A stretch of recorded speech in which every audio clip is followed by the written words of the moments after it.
It's a danger zone. You in the middle of a war, don't leave your banger home. Good morning. How you doing? Living the dream. How old are you, Emily? 33. 33? Yeah. Okay. Where you from? I'm from Jersey, Pine Hill. Pine Hill. Okay, South Jersey? Yeah, did you ever hear of Clementon Park? Yes, I have. Next town Near that over. area? All yeah, right, next all town right. over. All right. Yeah, I had a good childhood, nothing, but I always had an addictive personality. Okay. Since I can remember. Okay. Like, but I got good grades. I was the kid that, like, believed like, my mom's brother overdosed when I was 5, and she didn't sugarcoat it. Like, when I came in and she was crying, I said, how did he die? And she was like, drugs. So I didn't even smoke weed until I was a junior in high school. Wow. I went to Drexel, and then had a boyfriend so I graduated high school in 2007, and that was like when the Oxycontin epidemic was started. Going on, okay. Yeah, so I couldn't really afford, and my pride and ego, I didn't want to tell my parents that I needed to go to rehab. Right. And it was too expensive to try to afford my habit, go to school, and, just keep everything up. So I ended up secretly dropping out of school.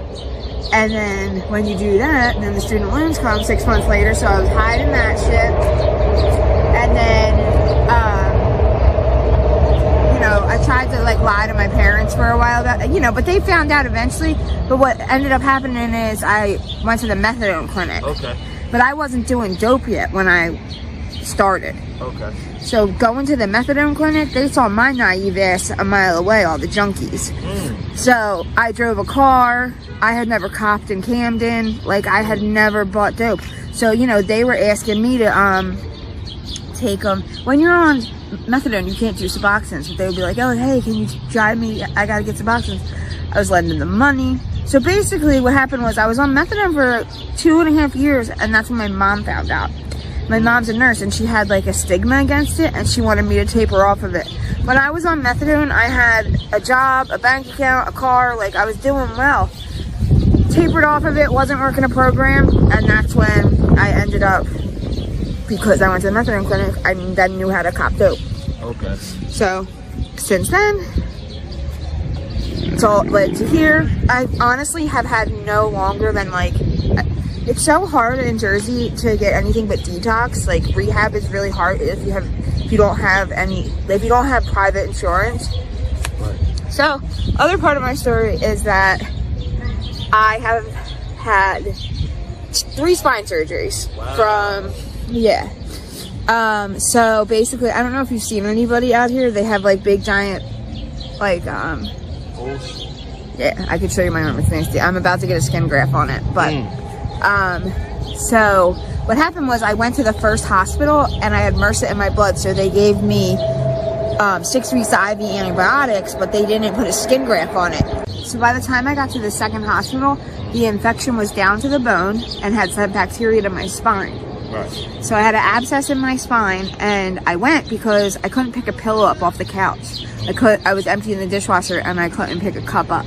So it was basically my nerves, I was getting paralyzed from the abscess in my neck. Right. I got to the ER at 10 p.m. By 12 a.m. I was already getting emergency surgery. Wow. This was the first one. I had to wear a neck brace for 6 weeks. So this was during the beginning of COVID. COVID started in March of 19, April 19. Can you show that real quick? Mm-hmm. Yeah, get the camera. Wow. This was the first one. So then they were going to start my arm. Mm-hmm. They had to take out 6 inches of arm bone. And what they did was they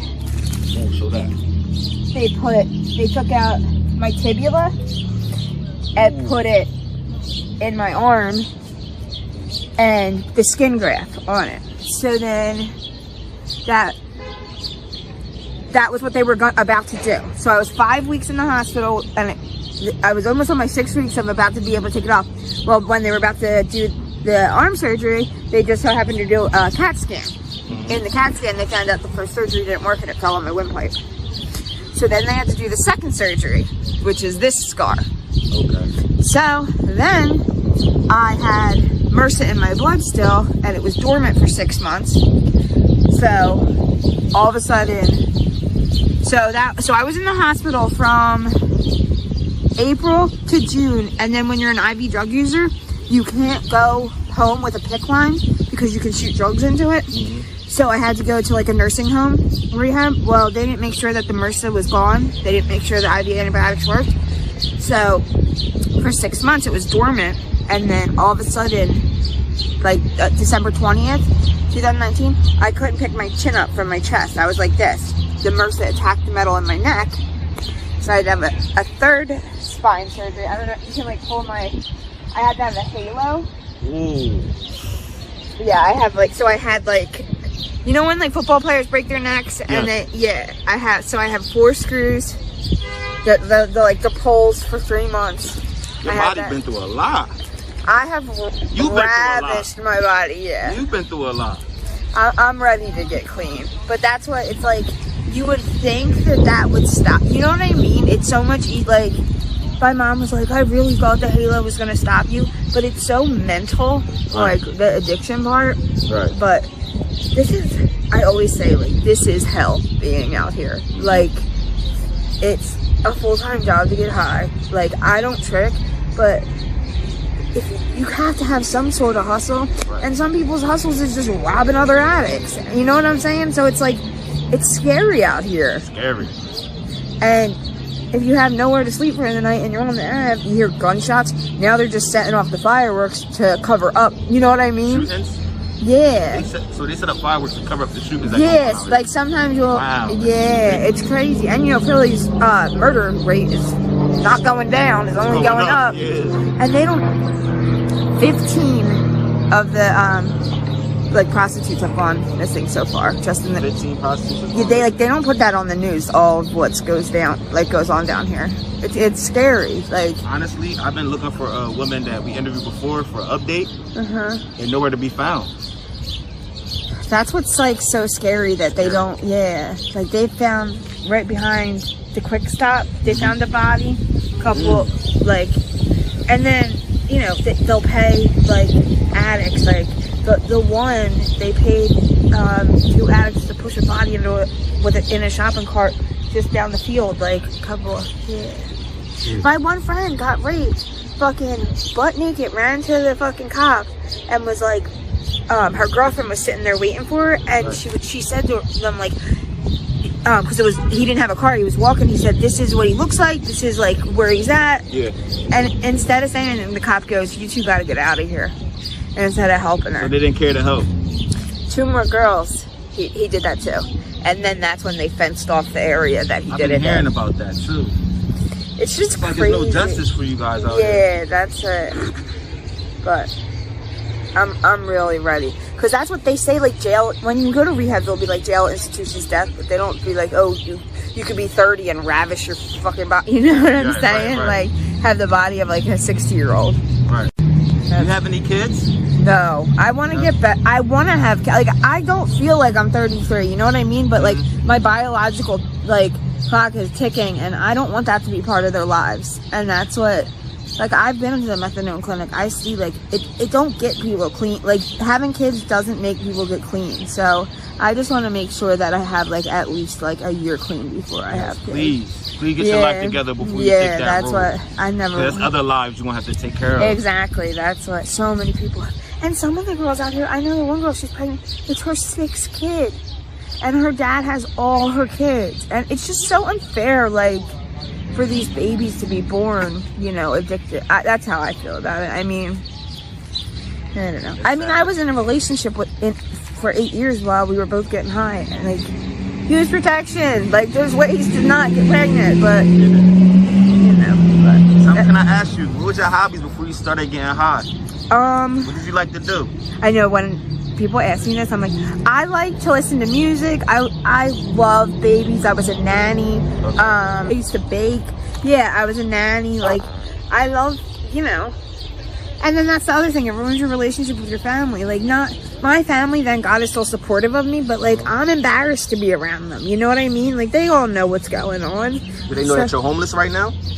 My parents are actually letting me stay with them. But my mom is a nurse and she doesn't like, she's like, I could lose my license. Like, you can't be using drugs in the house. Like, that's what, so she told me I have till Friday to find somewhere to live. So, but I have been out here, but when I do, I don't tell them that I'm homeless. I'll tell them that I'm staying at a friend's house or like couch so they don't know that you're like literally like sleeping outside. No. You sleep at the park? Hell no. No? This place is dangerous. The park's dangerous at night? Yeah. Somebody tried to say the park is like the safe haven. No, somebody got shot a couple months ago here. Like, it was nuts. All the people that were here when it happened are like scarred from it. Yeah. Scarred from it. Yeah. But shit happens all the... Just the other day, I was on Clearfield and they shot, it's like an M80 firework. Mm-hmm. All like the homeless people, we were like sitting over there getting high, and the dealers set off a firework, and it was so like, I have like PTSD from it now whenever I hear the fireworks, because it was so close. Like, it felt like a bomb going, like the vibrations through your body. Like, that's what, but yeah, that's my story. What's your sign? I'm a Scorpio. Oh, Scorpio? Yeah. When's your birthday? October 25th. Okay. Scorpio, that's what's up. Are you spiritual at all? See, that's what I struggle with. I grew up Catholic, but like, I believe in a higher power. I just like conformed religion. Like, I believe in like karma and like fate, destiny, but like I have a issue with like saying like, yeah, there's a big man in the sky. But yeah, I do believe in like something bigger than us, definitely. Where do you see yourself in 5 years? Hopefully clean and with enough clean time to maybe have a kid, because I can't believe I'm 33. Like, when people say, how old are you, when I say 33, like, you know. Now, if you was to ever, which we want to happen, if you was ever to get clean and turn your life around, would you come back here and give back? Oh, hell yeah. Like feed the homeless and stuff? Oh, yeah. I always thank the people that come down here, because it's not, like even you guys coming down here, it's not a safe area to be in, and like, just you guys coming down, like people that come down at night and they'll just like give water and food and anything. It's just to be appreciative of that, like, I always try to say, you know, thank you so much for coming and like, you know, seeing us as people. Right. Like you had said, like there's no justice for us, but there's also sometimes they don't even view us as people, you know. Do you have any Cash App information that you could tell the people, just in case if someone wants to feel generous? I have a Venmo. Yeah, tell them. I have a Venmo. It's it's EMMYMAEC at, is it my, so it's MEMAC at yahoo.com is my, yeah. Guys, y'all feeling generous, send her something. Send an email, you know, anything to help out. Thank you so much. All Time Media want to thank you for your courage and time to tell your story. We appreciate you. We'll be praying for you. We're rooting for you. Thank you so much. God bless. Yeah. I would love for you guys to come see me when I'm clean, because absolutely, get another story from you. Yeah, that'd be great. Yeah. God bless. Thank you so much. It's a danger zone. You in the middle of a war, don't leave your banger home.